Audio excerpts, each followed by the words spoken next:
You will learn what are the microprocessors, and you're gonna study the internal structures of central processing units, of registries, and logic gates, and how to create a simple microprocessor.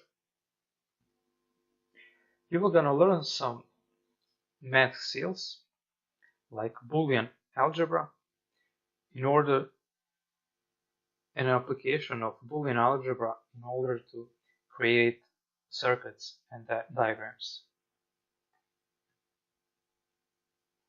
You are going to learn what are the logic gates, the basic logic gates, and how can you apply this knowledge to create more complex structures.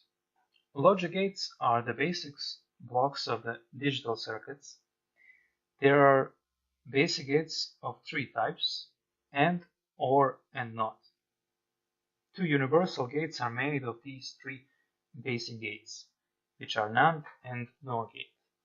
These gates are the functional blocks of digital circuits which work upon making combinations of zeros and ones. These are the subcomponents of the integrated circuits. Combining these gates, we get integrated circuits, and combining them with other electronic gates, we create complex systems like motherboards for PCs, laptops, tablets, or mobile phones, including smartphones.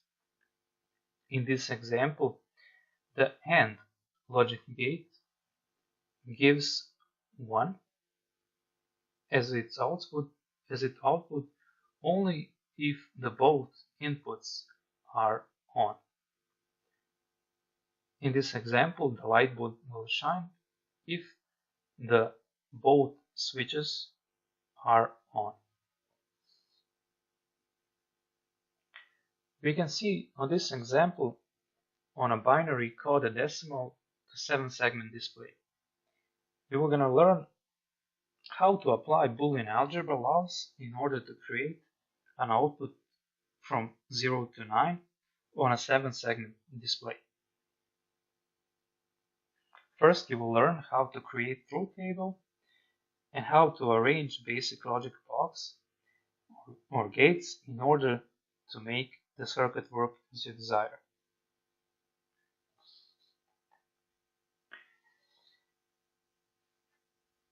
You will gonna combine logic gates together,